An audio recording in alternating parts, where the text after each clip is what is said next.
Seguimos com liberdade de opinião e agora vamos conversar com o comentarista político Caio Coppola. Oi, Caio, boa tarde. Boa tarde, Rita. Boa tarde ao espectador da CNN. Bom, vamos começar pelo primeiro assunto, então. Perdão, boa tarde, Roberta. Nossa, estava distraído olhando a Rita aqui.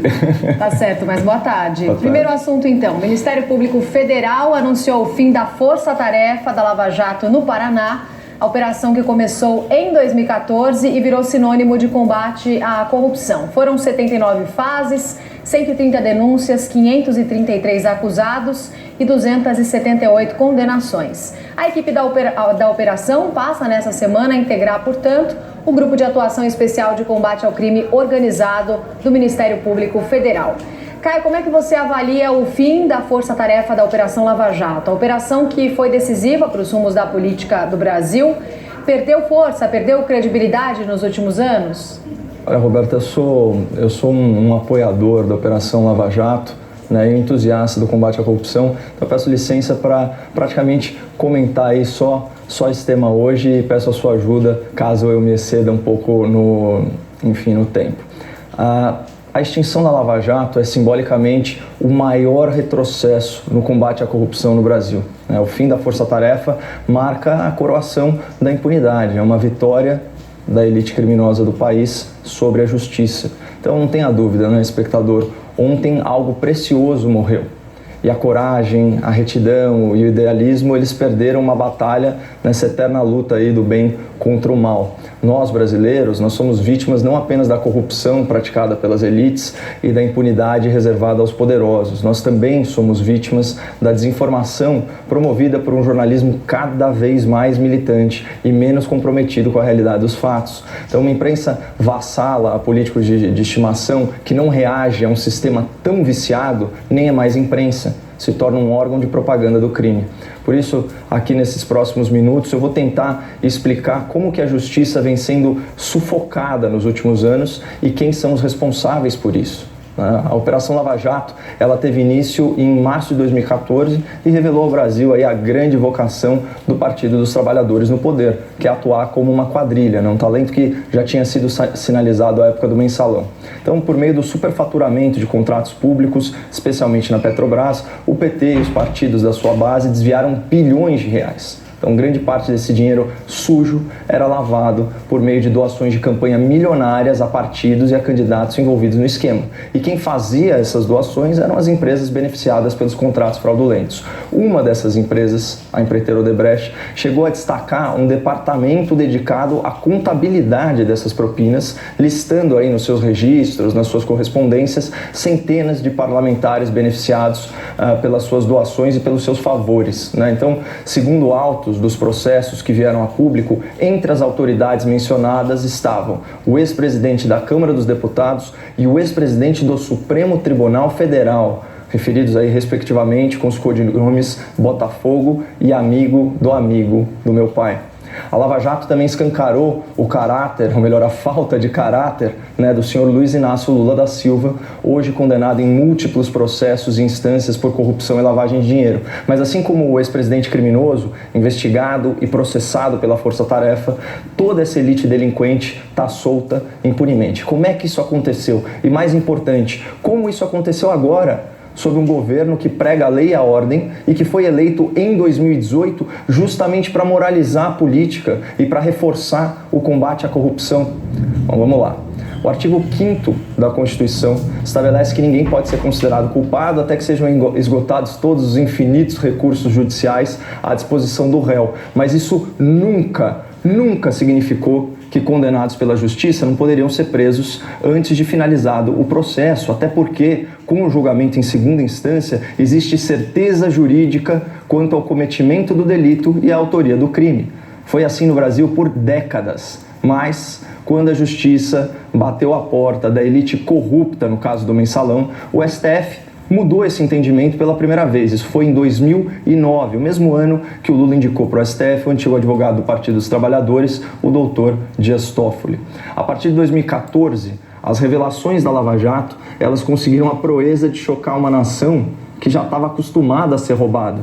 E para completar o cenário de ebulição social, além de corrupto, o governo petista se mostrou muito incompetente, gerando uma crise econômica que penalizou os mais pobres, né, elevando a inflação para mais de 10% e extinguindo 2.800.000 empregos só de carteira assinada, isso no biênio 2015-2016. Então, indignado, claro, o povo foi às ruas pacificamente e obteve duas vitórias fundamentais para a democracia brasileira. Primeiro, o impeachment da Dilma Rousseff e, segundo, o recuo do STF, que voltou a considerar constitucional, vejam só, a prisão após julgamento em segunda instância. Então, quem não se lembra dessa época, né? Os homens mais poderosos do nosso tempo estavam indo para a cadeia por assaltar os cofres públicos. Parecia que o Brasil finalmente estava aí no caminho para se tornar um país civilizado, em que ninguém está acima da lei, nem presidente, nem senador, nem deputado, nem empreiteiro bilionário ou executivo apadrinhado, né? E como que a Lava Jato conseguiu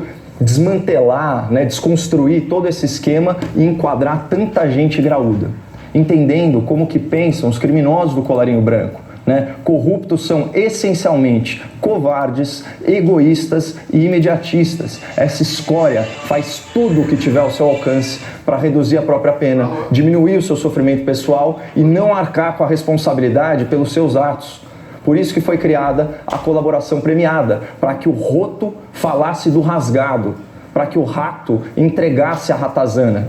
E o maior incentivo para um criminoso delatar os seus companheiros é a certeza da aplicação da lei e, claro, o receio de passar muito tempo na prisão. E vamos lá, vamos combinar. De 2016 a 2019, os nossos corruptos estavam apavorados. E o resultado disso são os números impressionantes. Alguns a Roberta já trouxe, eu posso ler outros aqui. Foram 209 acordos de colaboração premiada com os réus, 17 acordos de leniência com as empresas envolvidas, 79 operações policiais, né, 553 denunciados e desses 174 réus já foram condenados. Isso sem falar nos 4 bilhões e 300 milhões de reais devolvidos aos cofres públicos e outros 14 bilhões e, se não me engano, 700 milhões previstos de recuperação.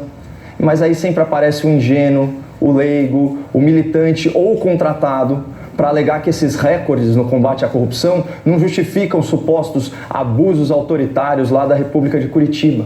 E eu pergunto, que abuso? Que autoritarismo? A prova definitiva da correção e da imparcialidade da Lava Jato se expressa da forma mais cristalina pela confirmação das sentenças nas instâncias superiores e no Tribunal Recursal. Então, vejam só esse levantamento de 2019, tá? Do UOL e da Folha de São Paulo, que chegou à seguinte conclusão após analisar 176 sentenças proferidas pela 13ª Vara e depois reexaminadas pelos desembargadores do Tribunal Regional da 4ª Região. Apenas 5% das sentenças foram reformadas para absolver o réu que tinha sido condenado. Por outro lado, 3% das sentenças foram reformadas para condenar o réu que tinha sido absolvido, equilibrado. Mas a maior parte das sentenças modificadas pelos desembargadores, quase 30%, elas foram alteradas para agravar a pena dos condenados em primeira instância. Ou seja, Curitiba não era uma vara rigorosa, né? Tanto que das 69 sentenças mantidas intactas pelo TRF4, 27 eram absolvições. Pessoal, esses índices de conformidade aí entre primeira instância e segunda instância são muito superiores à média nacional, pesquisem. Isso derruba aquele argumento falacioso de que a Força Tarefa de Curitiba atuava arbitrariamente. Então, não havia argumento material para reverter as decisões de primeira instância, tanto que os recursos, os pedidos de habeas corpus dos réus eram sempre indeferidos, tanto no STJ quanto no Supremo. Então, diante de uma força-tarefa eficiente, uma força-tarefa justa, qual a saída que foi encontrada para frear a Lava Jato? Bom, se você não pode mudar o juiz, mude a regra do jogo. E assim foi feito. No Supremo Tribunal, uma semana de aula de vídeos, de materiais, onde eu te ensino pela aprovação de leis favoráveis aos réus e pelo engavetamento de projetos desfavoráveis aos criminosos e corruptos. Sob a presidência, na aclamada presidência do deputado Rodrigo Maia, o pacote anticrime que agravava penas, que trazia inovações para o direito penal e que tipificava o delito de caixa 2 foi completamente desfigurado.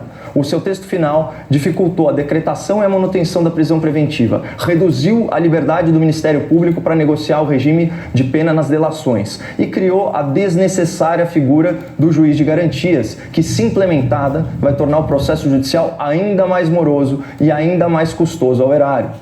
Além disso, claramente legislando em causa própria, o Parlamento aprovou a tal Lei de Abuso de Autoridade, que é repleta de dispositivos com o potencial de criminalizar a atividade judicial e gerar enorme risco de retaliação contra delegados, contra promotores, contra juízes. Então, na seara penal, o mandato do senhor Rodrigo Maia e também do senhor Davi Alcolumbre, ele vai ser lembrado pela total inversão de valores. Trataram criminosos como vítimas e aplicadores da lei como criminosos. Mas aqui cabe uma ressalva muito importante. A aprovação dessas leis, embora seja de responsabilidade do Congresso, ela foi facilitada pela timidez das lideranças do governo e pela ausência do veto presidencial. E ainda que haja alguma justificativa política, não existe justificativa moral para endossar sem resistência a aprovação de leis que dificultam e até inviabilizam o combate à corrupção. Não terminei ainda, só molhar um pouco o bico. Mas como eu disse, essa mudança na legislação é hoje uma guerra travada em duas frentes. E quando se torna impossível proteger os criminosos com as leis do parlamento, cabe sempre recurso para o Supremo Tribunal Federal, talvez o maior escritório de advocacia criminal hoje em atividade no Brasil. Em 2019, o STF, por meio de uma jurisprudência tão criativa quanto casuísta, inventou uma regra processual retroativa que impôs ao juiz uma obrigação impossível: criar no passado um novo prazo no processo penal para recebimento daquelas alegações finais de réus delatados. Então, esse malabarismo jurídico foi a boia de salvação das bancas criminais. Se não é possível esconder os crimes, que se anulem os processos. E assim a gente volta a estaca zero no aguardo da prescrição, que, segundo inclusive o Dr. Deltan Dallagnol, é a impunidade decorrente da demora. Então, não bastasse toda essa criatividade, o STF teve uma crise de inconsciência e, com pena dos corruptos e dos criminosos, essas vítimas coitadas da sociedade, decidiu que a prisão decorrente do julgamento por um tribunal é ilegal, subvertendo décadas de jurisprudência e séculos de civilização. Para piorar, além de soltar corruptos condenados, o STF não julga nem deixa julgar. Por causa do foro privilegiado, que beneficia injustamente mais de 50 mil autoridades públicas no Brasil, as denúncias envolvendo deputados e senadores com mandato ficam estagnadas no STF e os processos tramitam com aquela velocidade de lesma em coma. O Supremo levou 1.183 dias para proferir a sua primeira condenação à Lava Jato. E os julgamentos realizados aí em processo de competência originária, eles podem ser contados no dedo da mão. E todos aqueles crimes envolvendo vultosas quantias de caixa 2, o STF tirou de Curitiba e mandou para a Justiça Eleitoral, que, nas palavras do próprio ministro Barroso, apresenta estatísticas pífias no julgamento de questões criminais, ainda mais com esse grau de complexidade. Então a senha de não julgar e de não deixar julgar se estende até a minúcia da investigação. Como que a gente não vai lembrar daquela decisão liminar, aquela decisão monocrática do presidente da corte, ex-presidente, que paralisou por meses as investigações de lavagem de dinheiro originadas a partir de relatórios de inteligência, E vamos lembrar, essa decisão, ela se ensejou por um pedido da defesa do filho senador do presidente da República. E falando em presidente da República, diante da ausência de freios constitucionais para todos esses abusos autoritários promovidos pelo STF, a esperança do Brasil se voltou para a indicação presidencial de um novo ministro para a nossa Corte Máxima. Mas ao invés de uma sumidade, foi escolhida uma nulidade e sob o beneplácito das velhas lideranças políticas e judiciais do país. É um ônus aí de 27 anos que a gente vai ter que carregar na Corte. Então, confirmando as expectativas, as baixas expectativas, o novo ministro Cássio Nunes tem sido mais do mesmo. Tem acompanhado Gilmar Mendes, tem acompanhado Lewandowski, tem acompanhado Toffoli nas votações relativas aos processos da Lava Jato, inclusive em benefício do ex-presidente corrupto já condenado e que eu já mencionei antes. E se Antes, essa operação ela se mantinha firme, aí, apoiada na independência institucional do Ministério Público, na autonomia funcional de cada um dos seus membros, né? Isso começa a cair por terra na gestão do doutor Augusto Aras à frente da Procuradoria-Geral da República, né? Que é um PGR, logicamente, escolhido fora da lista tríplice, portanto, é um daqueles jabutis na árvore, mas que a gente sabe muito bem quem colocou lá. Esse procurador ele parece ter como ambição pessoal a conquista do título de maior empecilho ao combate à corrupção no Brasil. Então, sob a sua administração, foi removida a exclusividade de procuradores para os casos da Lava Jato. Foram instauradas investigações disciplinares contra os membros da Força Tarefa. Foi solicitado informalmente o compartilhamento de dados sigilosos da operação. E foram trocados membros do Conselho Nacional do Ministério Público, viabilizando a censura aos procuradores por coisas pífias, por coisas banais, como uma publicação no Twitter. Enfim, construiu-se um ambiente insalubre de trabalho para a Força-Tarefa, com renúncias em massa dos procuradores, incluindo aí as falas desairosas do procurador-geral, que insinuava que a Lava Jato atuava de forma ilegal e clandestina, como um perigoso instrumento de aparelhamento, bem na linha do Dr. Gilmar Mendes, que classificou a Força-Tarefa como organização criminosa e os seus procuradores como crápulas. Foi processado e perdeu já, em primeira instância pelo menos. E assusta ver essa convergência de interesses no seio da justiça. Então, a PGR, o STF, a elite da advocacia criminal, cujo compromisso principal, obviamente, é com o interesse dos seus clientes criminosos e com o próprio bolso. Então, percebam em quantas trincheiras a Lava Jato foi diretamente atacada. No Congresso, no STF, na PGR e, finalmente, na imprensa militante, que veiculou sem perícia mensagens privadas obtidas de forma criminosa e que supostamente comprometeriam a imparcialidade dos juízes e procuradores da Força-Tarefa. Mas, como eu disse lá no começo, os autos do processo e a sua conformidade com as instâncias superiores são a maior evidência da retidão desses profissionais. E, de qualquer forma, toda a prova obtida de forma ilícita, isso é básico, exceto em raríssimos casos, se a prova evidenciar a inocência do réu, o que nunca é o caso, pelo menos não aqui no Brasil.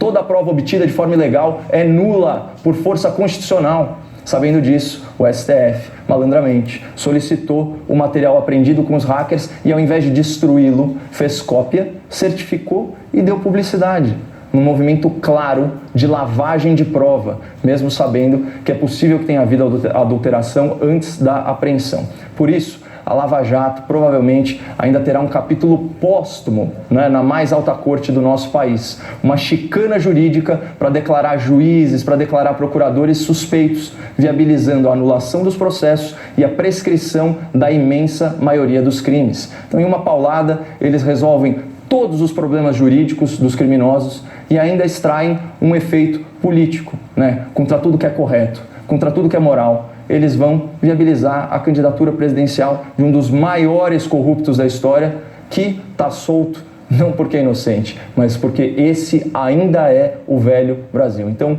que a Lava Jato descanse em paz na nossa memória e os meus cumprimentos a todos os envolvidos. Essa operação foi o maior exemplo de patriotismo que eu já testemunhei na minha vida. Caio, obrigada. Até amanhã. Até amanhã.